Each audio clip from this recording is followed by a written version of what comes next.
Oh my god, there were ups, there were downs, there were good matches, and there were bad. It's Battleground. Shall we discuss it? Let's. Greetings, people of the interwebs. It is Dan here, back with my WWE 2016 review and results. Oh my god. For a B-level show, this was one hell of a B+, I'll tell you that much, for an alleged B-level show. It was a great show regardless. It wasn't, you know, a big 4-level pay-per-view, but they turned it into a big fight atmosphere. Without further ado, I just want to get into the matches and the review and results. First up, the only match on the pre-show. First off, who gives a shit about the pre-show? Like, I don't care. Like, if you put a meaningful match on the pre-show, I might watch the pre-show. But putting Breezango against the Usos, I'm not going to care about that match on the pre-show. But regardless, Tyler Breeze pinned one of the Usos, countering a Samoan splash into a roll-up pin for the 1-2-3 count. Breezango gets another big win. I've heard that they're on the verge of a big push in the WWE and a potential repackaging, which would be great for them, because I feel like Tyler Breeze has been really mistreated ever since he got called up to the main roster, and Fandango hasn't really done anything notable apart from him beating Chris Jericho at Mania 29. Crap, my computer is giving me alerts. I don't care.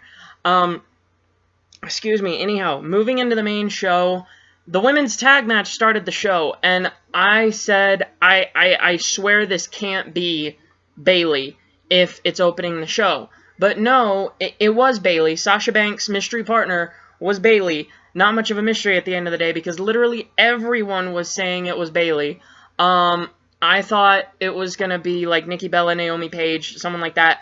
But no, it was indeed Bayley, and you know what? I mean, she made some noise on her WWE debut, and the DC crowd went nuts.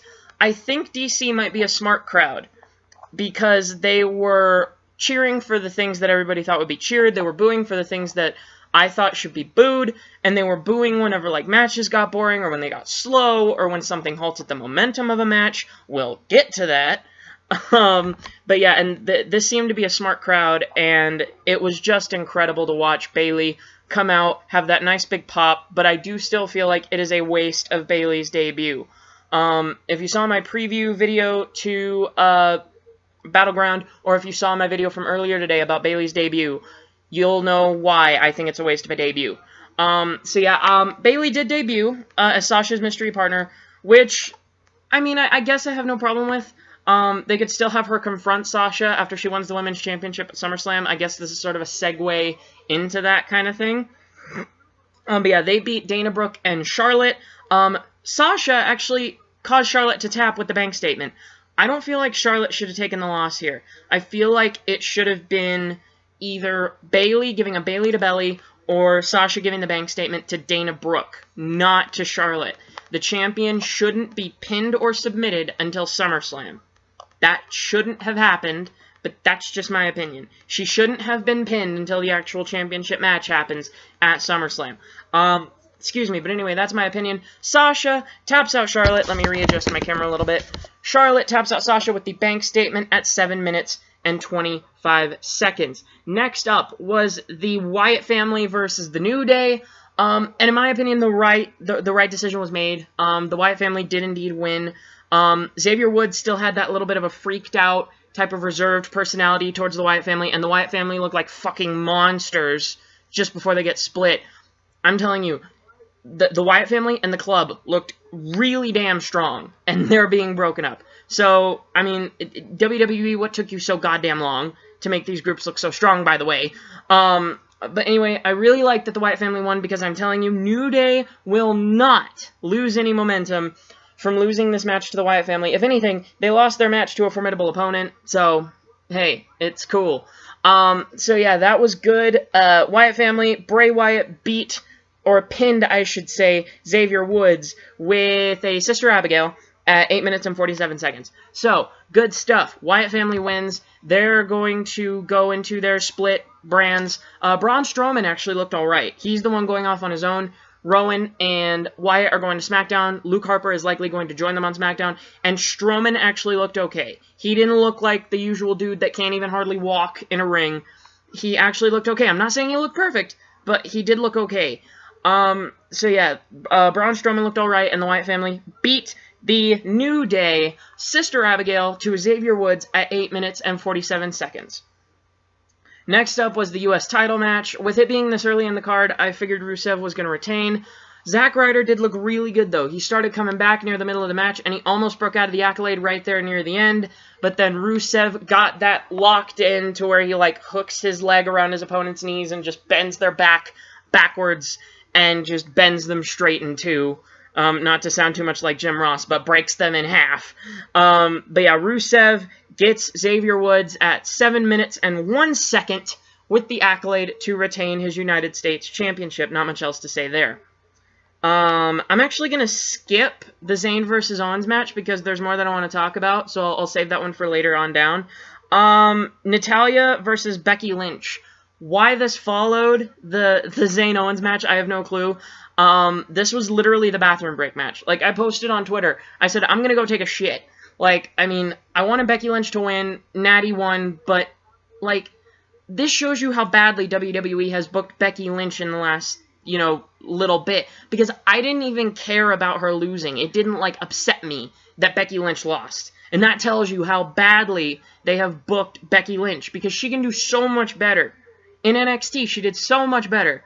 She was just, her and all the Four Horsewomen just did incredible things, but they're booking Becky kind of badly. And now she's losing to Natalya via the sharpshooter. And, yeah, so not much more to say. Natalya defeated Becky Lynch with the sharpshooter at 9 minutes and 4 seconds. According to my information here, the match lasted 9 minutes. How the hell? This match lasted longer than the U.S. title match, and it lasted longer than the Wyatt family and the New Day match. What the hell? And it lasted longer than the Intercontinental title match. The Divas match lasted longer than the IC title match, longer than the U.S. Championship match, and longer than New Day versus the Wyatts. Good God.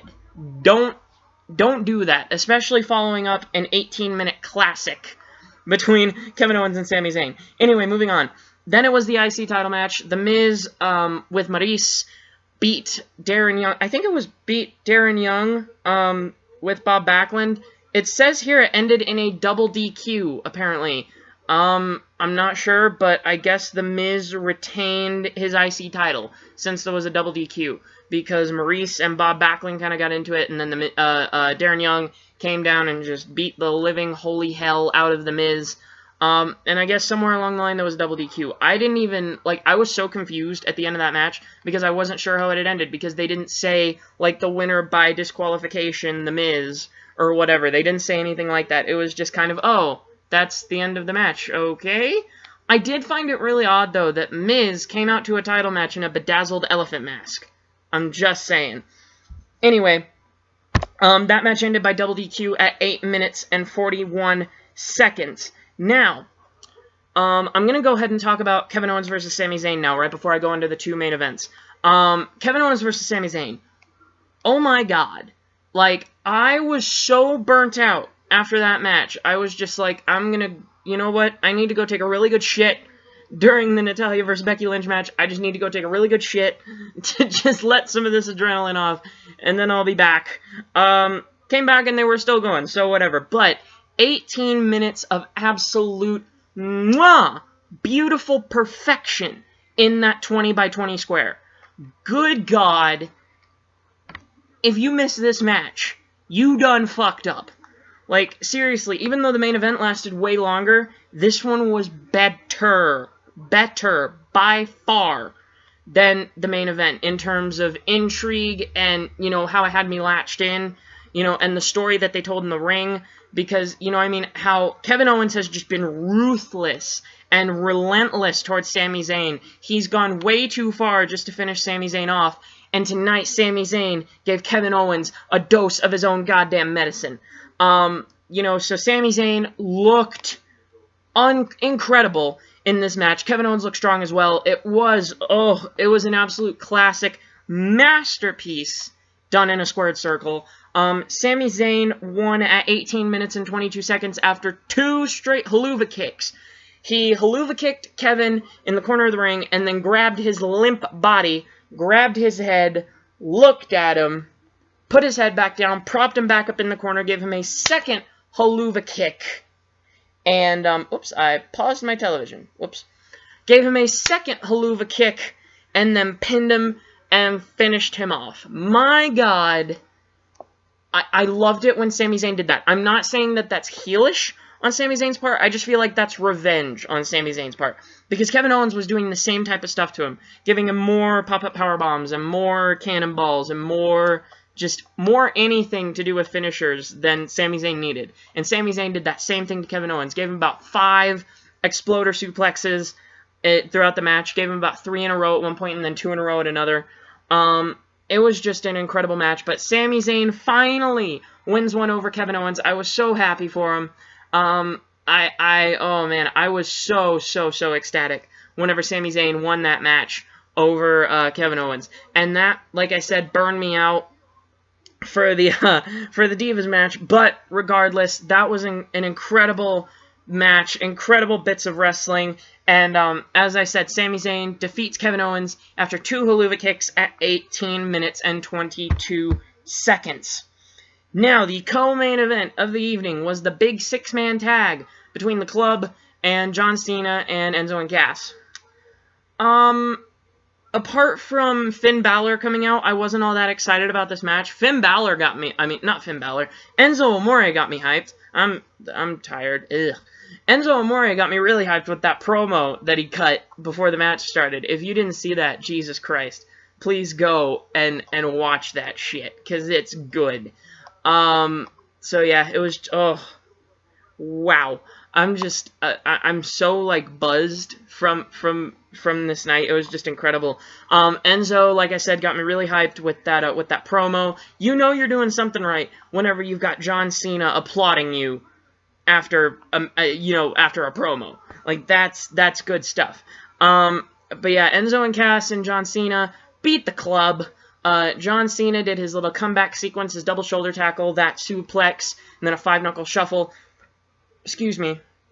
And then I think he didn't quite hit the AA, but then a couple minutes later, he hit the AA and pinned Styles for the 1-2-3 at 14.5 minutes. 14 minutes and 30 seconds even.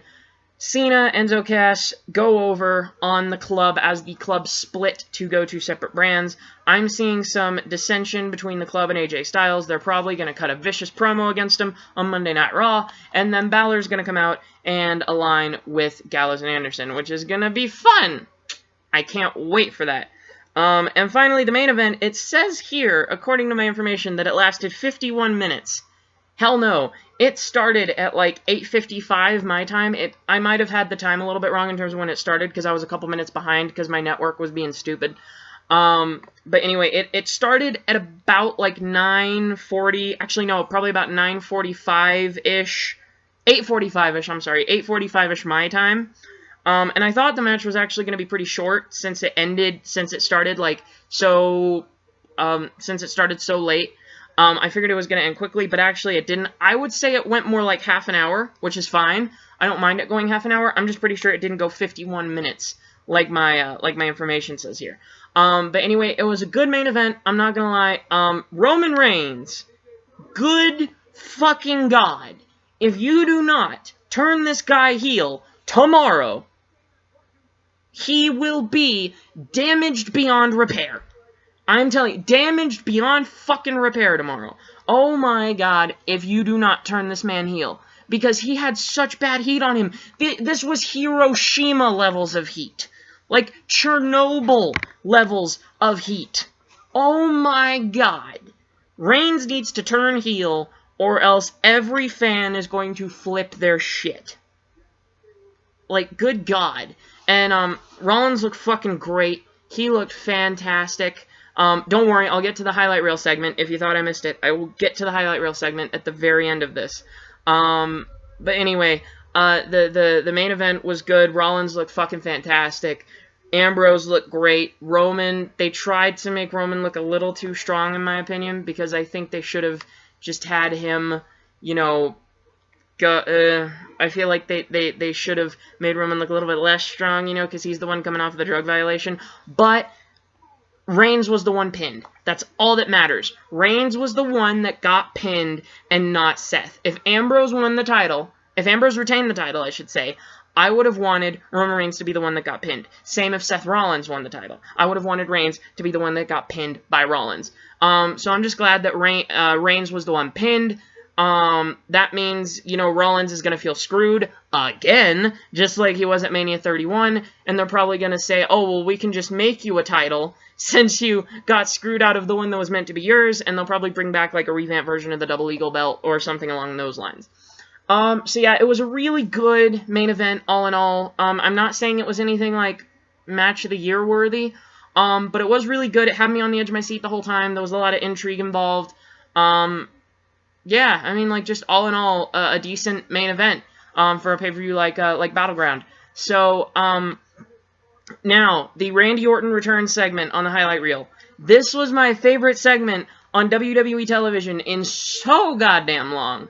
I loved it. Randy Orton came back as a massive babyface and soaked up the cheers like a babyface. He soaked up the crowd reaction like a babyface. He was saying, man, it feels fucking great to be back. He was like, Chris Jericho, if you keep talking like that, I'm gonna beat your ass and lay your ass out. And they were like, oh, what? He's like, what, are you gonna give me an RKO out of nowhere? No? No? Wait a minute. Okay, fine. If you're not gonna give me an RKO, I'll just walk out. Or what about now? It was funny to watch, man. If you did not see that segment on the highlight reel, please do go watch it. It was great. Jericho was incredible as a heel. I love Jericho's current heel run. It's one of the best runs of his career. Orton looked, oh my god, Orton looks fan-fucking-tastic. Oh my god. Randy Orton looks great. He looks incredible. Looks way better than I thought. Like, he looks even more swole than he did when he left. Like, seriously, that's insane. But yeah, Randy Orton looks great. He gave Chris Jericho an RKO literally out of nowhere. He spun Chris Jericho around and got into his Viper position, but then started laughing and was like, ah, I got you. And then all of a sudden, bang! RKO, literally out of nowhere. It was just great. I friggin' loved it. Yeah, what more can I say? What more can I say? It was great. I love Randy Orton's return segment. So Randy Orton returns, Big Cass Enzo and Cena go over on the club. I wanted Finn Balor to come out so bad, but WWE won't cater to the fans, so Finn Balor didn't come out and align himself with Gallows and Anderson, but he ought to come out tomorrow on Raw. If he does not come out tomorrow on Raw, then I'm gonna flip my shit. Let's see, what else happened that was important? Bayley made her debut, and this was a one-off thing. Don't think that this is her coming full-time to the main roster. Mauro Ranallo actually tweeted to a fan, because a fan asked Mauro Ranallo on Twitter, does this mean she's going to be on Raw or SmackDown as well? And then Mauro said, no, she's got unfinished business in NXT, which is precisely right. She's still got at least another month left in NXT before she switches full-time to the roster. She could do double duty, but I feel like they wouldn't quite be ready to do that with a woman yet. And honestly, I didn't want Sasha Banks' partner to be Bayley. I just didn't. Even though it did get a huge pop, I just didn't want it to be Bayley. So yeah, that's basically it.